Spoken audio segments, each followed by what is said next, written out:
Assalamualaikum warahmatullahi wabarakatuh. Untuk materi kedua dari minggu keempat, yaitu mengenai obat herbal untuk diabetes.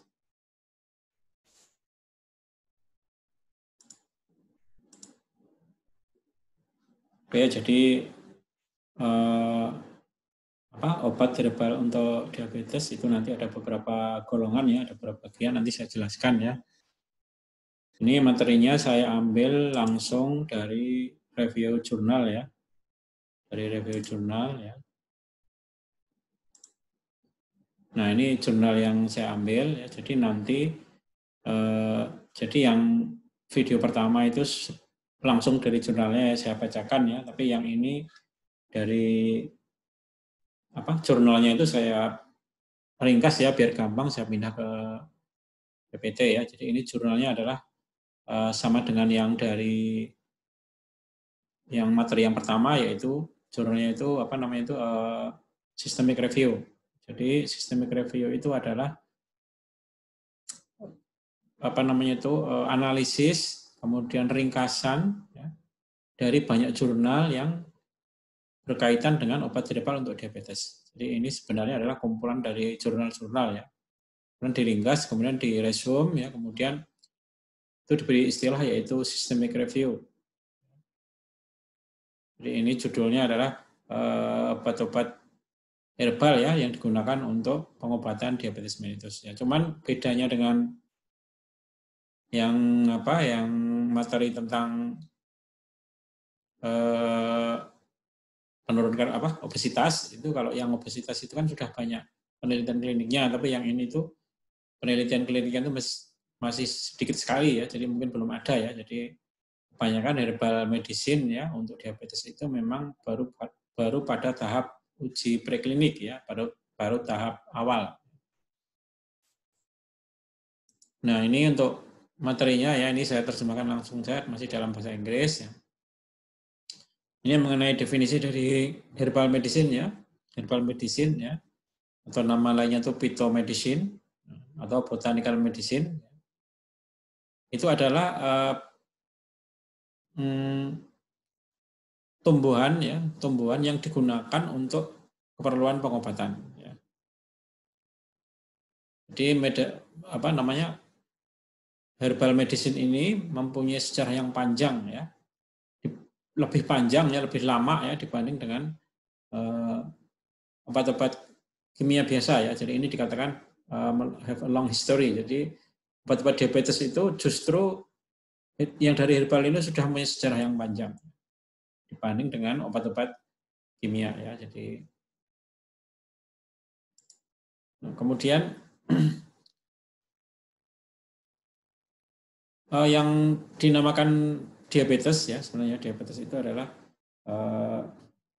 penyakit yang intinya itu terjadi hiperglikemia ya. Hiperglikemia itu apa? Hiperglikemia itu adalah gula darah yang jumlahnya itu berlebihan ya, namanya hiperglikemia. Nah, hiperglikemia ini dibagi menjadi beberapa golongan ya, dibagi menjadi beberapa bagian ya, yang diukur dari glukosa ya di dalam darah, ya. Diukur dari glukosa di dalam darah. Nah, glukosa itu ya, kalau orangnya puasa ya, jadi kalau orang itu kalau puasa 8 jam ya, kemudian diukur glukosanya dalam darah itu ya. Kalau nilainya itu di bawah 100 ya, miligram ya, jadi itu dinamakan orangnya itu normal. Jadi dikatakan dia itu normal ya, tidak terkena diabetes. Tapi kalau gula darah puasanya ya itu diukur ya, dan skornya itu antara 100 sampai 130 ya, maka itu dikatakan prediabetes ya, atau gejala-gejala diabetes ya. Sementara kalau gula darahnya itu gula darah puasanya di atas 130, maka dikatakan itu diabetes. Nah, itu adalah parameter gula darah puasa. Yang normal itu di bawah 100, ya, 100 sampai 130 itu prediabetes, ya, di atas 130 itu apa namanya itu diabetes. Kemudian ya untuk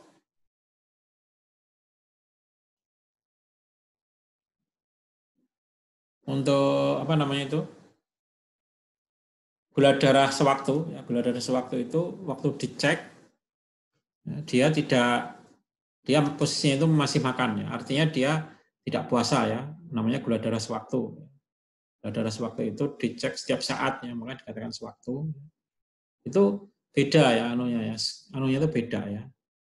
Parameternya anunya beda, ya, angkanya beda. Kalau gula darah sewaktu itu normalnya itu di bawah 150 lah sekitar itu. Jadi kalau ada orang dicek gula darah sewaktunya itu di bawah 150, ya, itu masih bisa dikatakan normal, ya.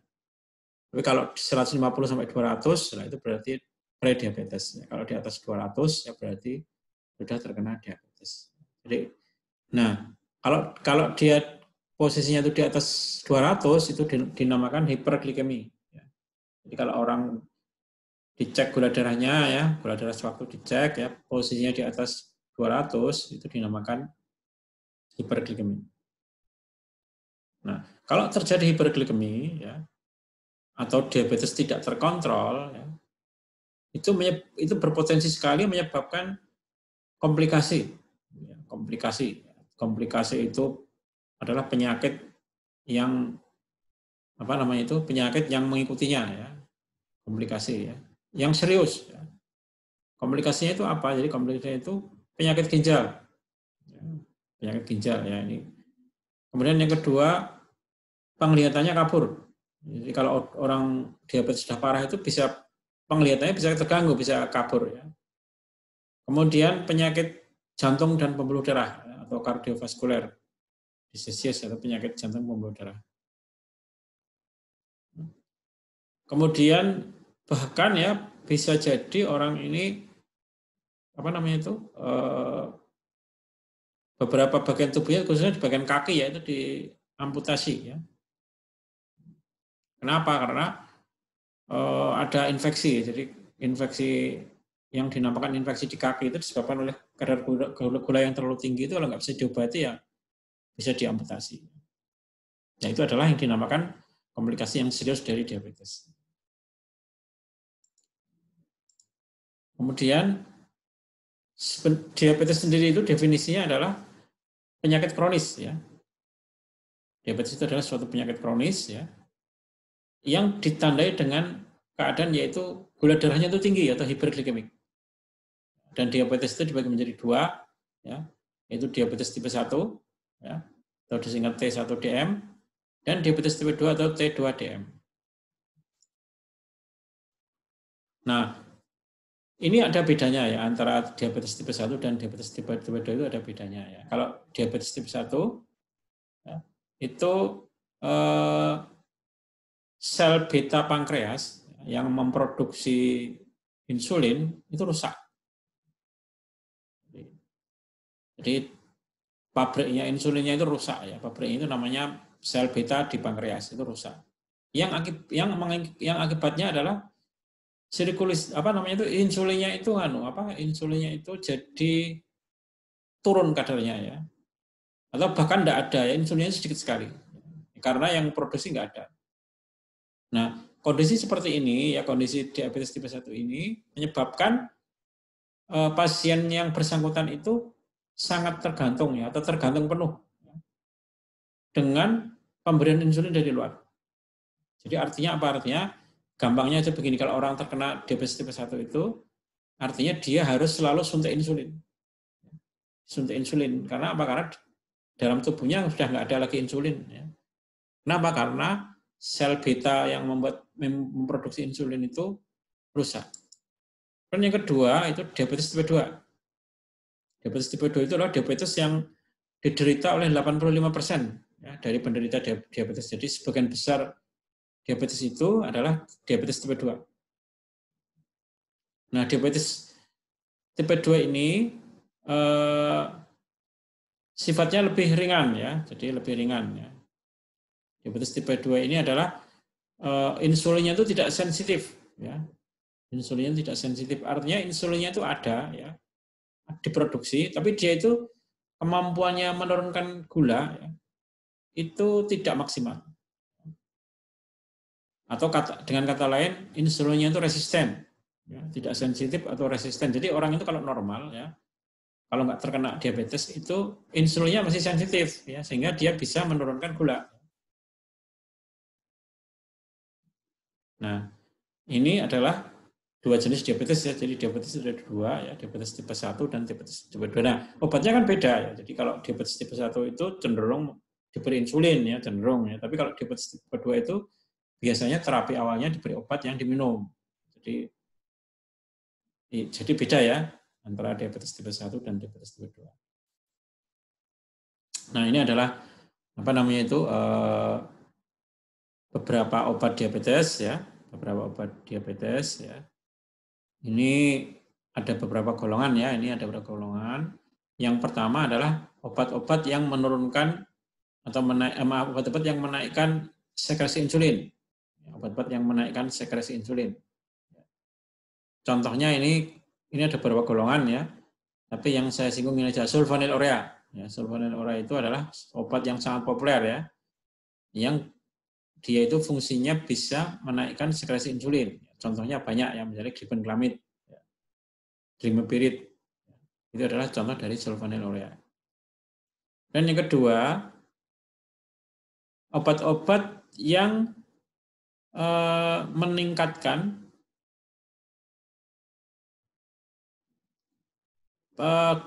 perpindahan glukosa ke dalam sel.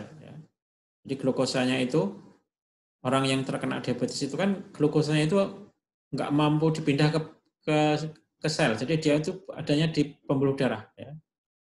Jadi glukosanya itu posisinya masih berada di dalam pembuluh darah ya kalau orang terkena diabetes, sehingga tinggi.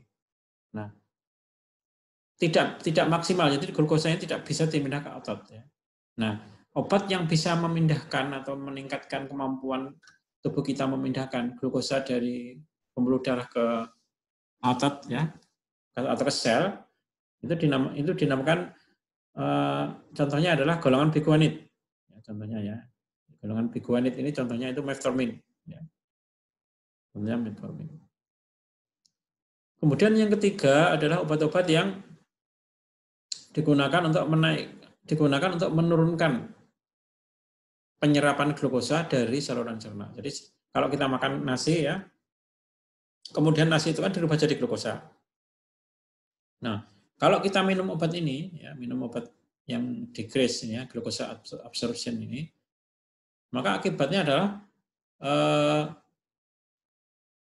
glukosa yang ada di dalam usus itu tidak bisa diserap, ya. Jadi otomatis kalau nggak bisa diserap, otomatis kan glukosanya tidak mengganggu ya, artinya kadar glukosanya dipertahankan normal. Jadi ini obat-obat yang menghalangi glukosa ya masuk ke dalam pembuluh darah ya. Jadi glukosanya tetap tertahan di dalam usus ya. Oke, kemudian kita masuk ke herbalnya ya. Itu ada 3 macam herbal ya sebenarnya, ada 3 macam herbal ya, di mana herbal itu digolongkan sesuai dengan penggolongan obatnya. Jadi ada herbal yang digunakan untuk misalnya untuk ini ya, ada herbal yang digunakan untuk mengatur sekresi insulin ya. Jadi mengatur sekresi insulin itu berarti kan sama dengan golongan sulfonylurea kan, efeknya itu sama dengan glibenclamid ya, mirip-mirip glibenclamid karena dia bisa menaikkan ya atau mengatur sekresi insulin.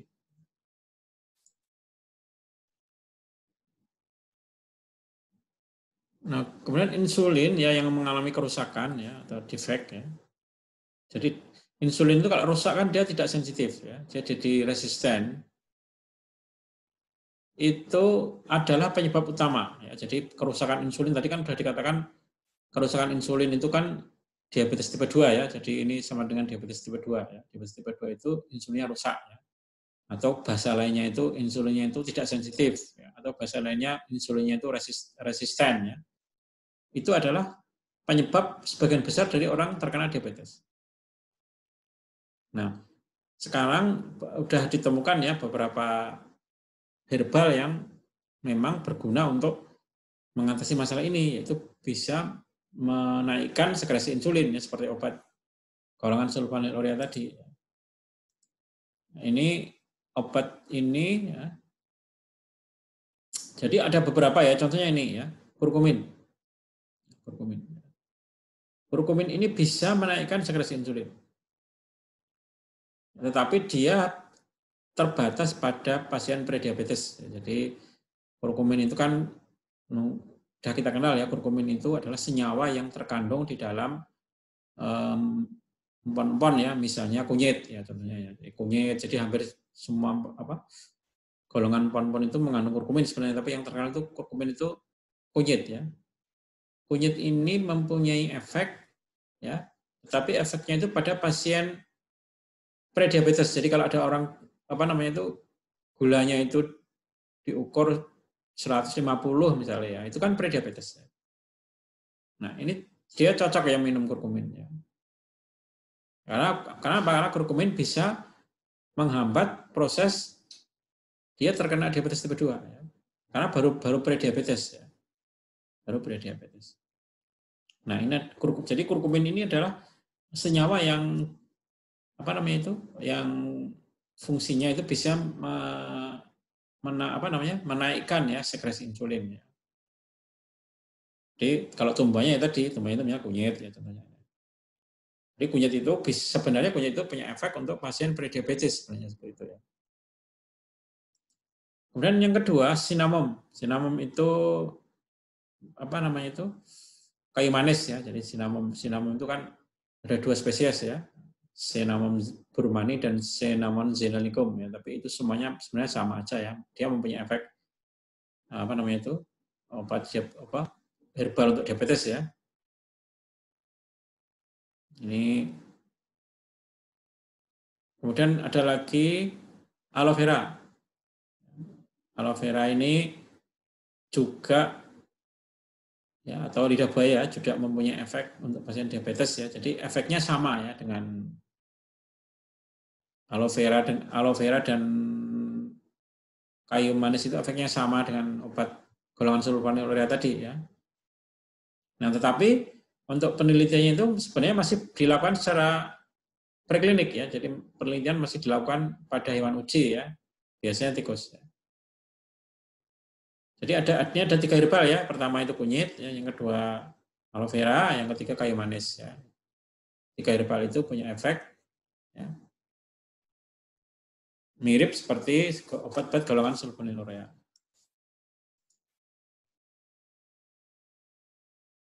Kemudian ini contohnya lagi ya, adalah obat yang efeknya mirip dengan glibenclamid ya. Ini glibenclamid atau mirip dengan obat golongan sulfonylurea kan. Tadi sudah saya singgung bahwa obat golongan sulfonylurea itu ada 2 ya tadi ya. Itu obat yang bisa menaikkan sekresi insulin sudah ada 2, yaitu glibenclamid dan glimepiride. Nah, ini glibenclamid sebagai contoh ya. Ini obat ini ya, contohnya adalah jintan putih. Ya.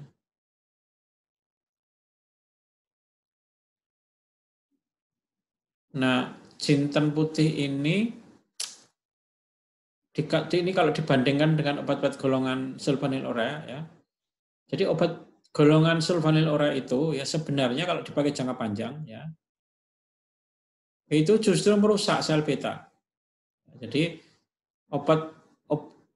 kelemahan dari obat diabetes ya, itu kalau diminum terus jangka panjang ya, itu lama-lama itu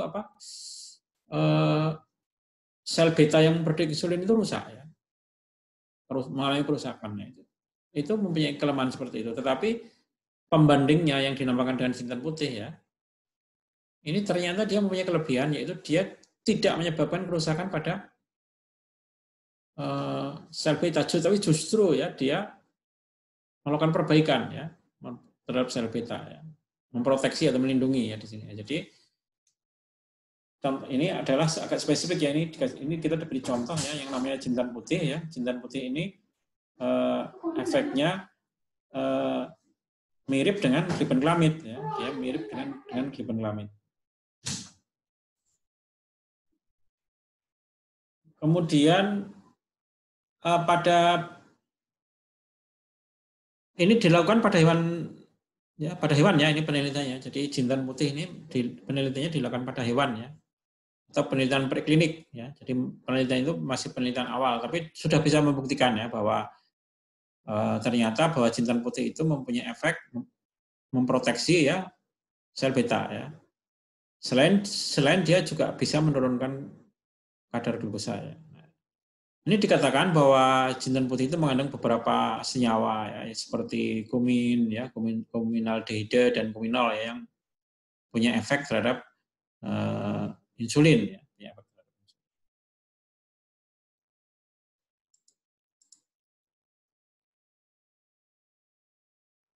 Kemudian yang lain ya, yang lain kalau tadi jintan putih ya, sekarang jintan hitam atau Nigella sativa. Ini sangat terkenal ya, jintan hitam.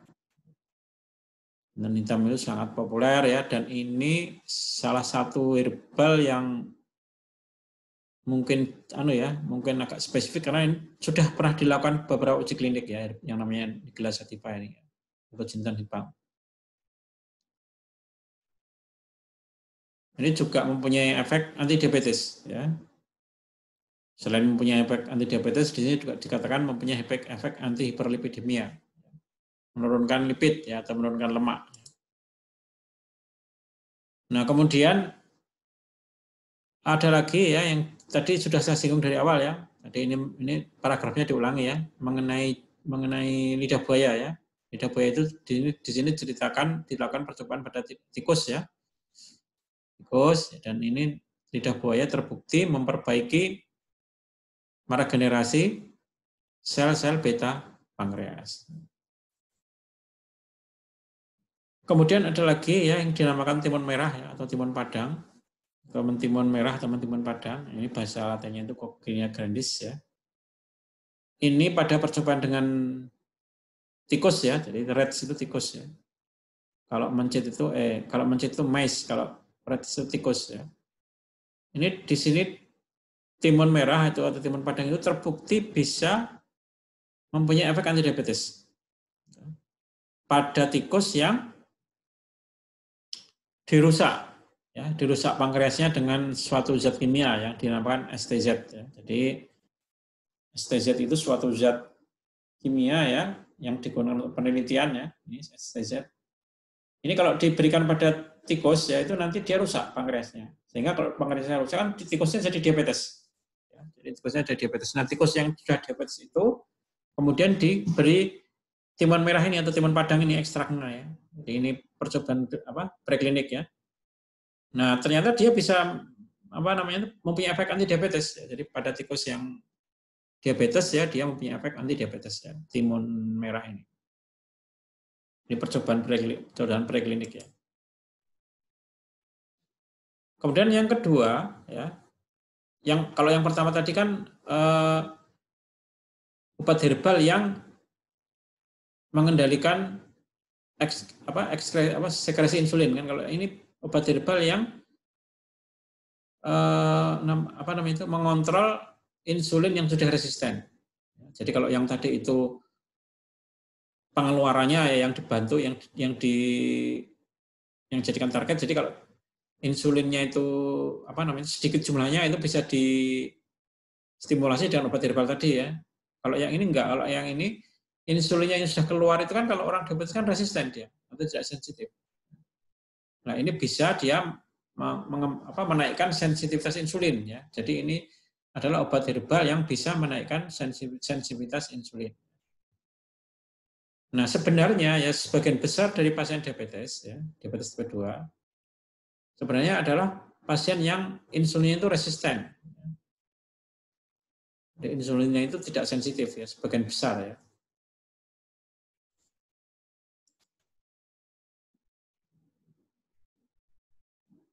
Nah, ini kemudian insulin yang resisten itu bisa dijadikan sensitif dengan minum obat herbal ya. Di sini diberi contoh ya, namanya daun celatang ya. Daun celatang itu adalah tumbuhan yang banyak tumbuh di daerah Sumatera ya, Urticaria dioica ya. Nah, daun celatang ini mempunyai efek ya menaikkan sensitivitas insulin pada tikus putih.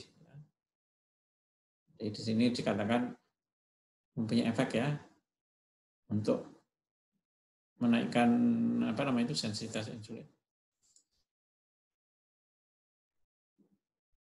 Nah, ini percobaan dilakukan selama 2 minggu ya, jadi tidak terlalu lama ya. Di sini dalam percobaan 2 minggu itu dikatakan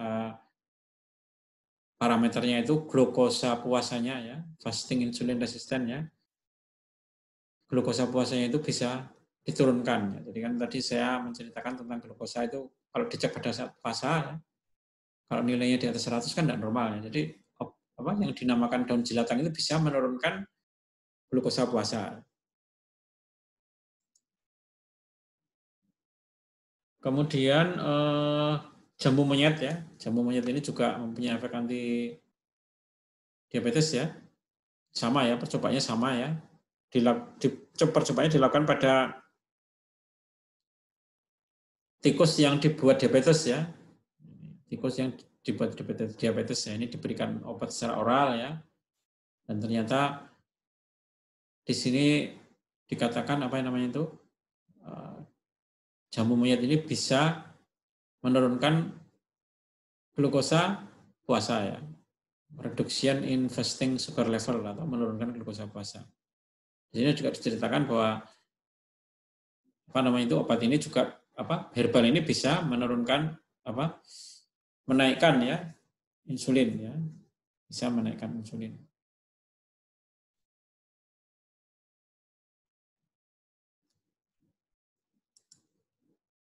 Kemudian garlic oil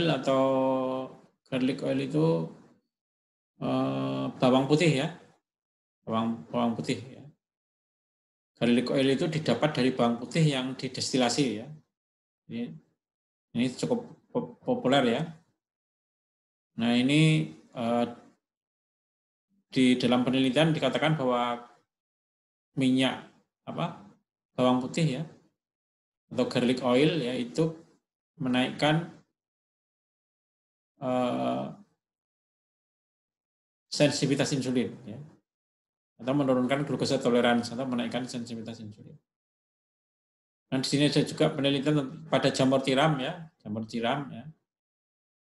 atau Pleurotus ostretatus. Ini juga di sini bisa dilakukan pada tikus yang sudah dibuat diabetes ya. Tikusnya itu diinduksi atau diberi STZ ya. Ini bisa menurunkan kadar glukosa ya.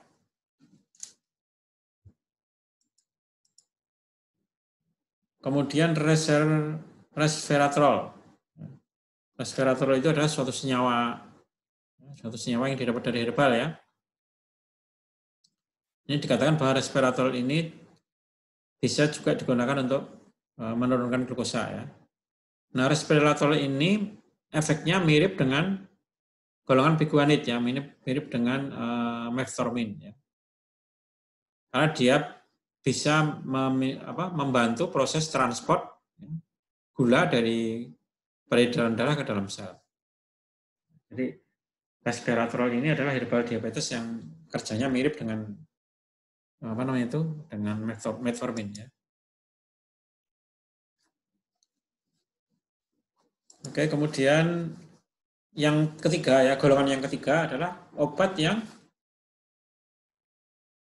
efeknya mirip dengan akarbose ya. Jadi obat ini efeknya mirip dengan akarbose atau dia bisa menghambat penyerapan glukosa di dalam usus ya. Jadi obat herbal yang efeknya mirip dengan akarbose ya. Obat herbal yang efeknya itu menghambat penyerapan glukosa di dalam usus ya. Nah, ini di sini diceritakan ya bahwa obat yang menghambat penyerapan glukosa ya dinamakan alpha glucosidase inhibitor. Ya. Adalah satu obat yang cukup populer yang digunakan untuk pengobatan diabetes ya. Nah, obat ini kalau diminum ya itu otomatis dia akan bisa mengurangi kadar gula ya di dalam darah ya. Nah, obat ini contohnya ini tadi ya, contohnya yang terkenal adalah karbose ya. Karbose.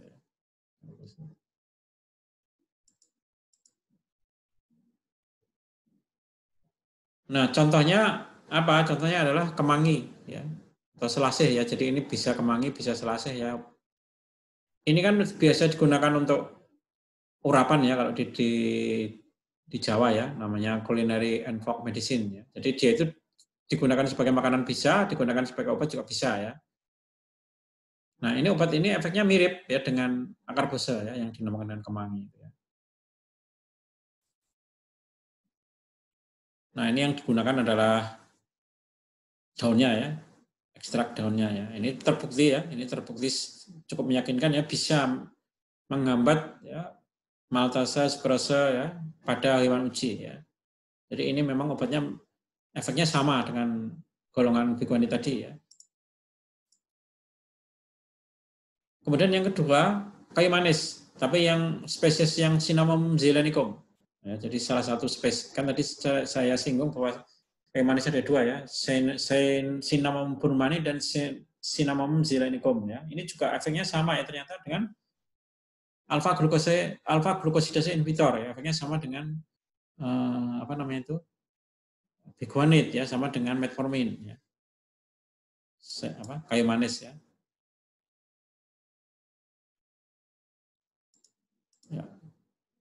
Kemudian ini yang terakhir ya, yang efeknya sama dengan alpha glucose inhibitor adalah ini herbal dari China ya, namanya Yute ya. Ini sangat terkenal ya sebenarnya ya. Ini memang kalau di Indonesia mungkin jarang ya. Ini juga mempunyai efek ya, tapi percobaannya itu baru percobaan in vitro ya. Efeknya mirip dengan golongan alpha glucosidase inhibitor. Oke, saya kira materinya sudah cukup.